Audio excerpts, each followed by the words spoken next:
நீதிபதிகள் நியமனத்தில் வெளிப்படைத்தன்மை வேண்டும் என்றும் சமீபத்தில் நியமிக்கப்பட்ட 12 நீதிபதிகள் பட்டியலை திரும்ப பெற வேண்டும் என்றும் சென்னை வக்கீல்கள் நீதிமன்ற புறக்கணிப்பில் ஈடுபட்டனர். சென்னை உயர்நீதிமன்றத்திற்கு சமீபத்தில் 12 பேர் அடங்கிய புதிய நீதிபதிகள் நியமன பட்டியல் வெளியிடப்பட்டது. இதற்கு சென்னையில் உள்ள அனைத்து வக்கீல் சங்கங்களும் கடும் எதிர்ப்பு தெரிவித்தன. வக்கீல் தொழிலை செய்யாத, நீதிமன்றத்திற்கே வராதவர்கள் நீதிபதிகளாக நியமிக்கப்பட்டுள்ளதாக சர்ச்சை எழுந்தது.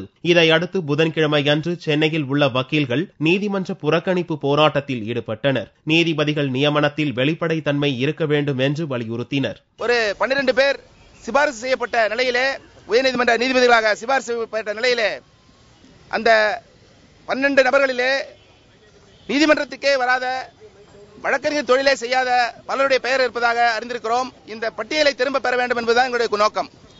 இந்த 12 பேர் கொண்ட பட்டியல் ஒரு வெளிப்படையான பட்டியல் அல்ல, உள்நோக்கம் கொண்ட பட்டியல்.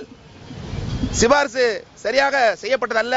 மறு ஆய்வு செய்து நீதிபதிகளை நல்ல முறையிலே, நல்ல குணநலமுள்ள நீதிபதிகளை, அறிவார்ந்த நீதிபதிகளை தேர்ந்தெடுக்க வேண்டும் என்பதுதான் எங்களுடைய கோரிக்கை. இது சம்பந்தமாக இன்று சென்னை முழுவதும் உள்ள நீதிமன்றங்களை புறக்கணித்து வழக்கறிஞர்கள் போராட்டம் நடத்தியிருக்கிறோம். பல்வேறு குளறுபடிகளை ஏற்படுத்தி 12 நீதிபதிகளை சென்னை உயர்நீதிமன்ற கொலீஜியம் உச்ச நீதிமன்றத்திற்கு அனுப்பி வைத்திருக்கிறது.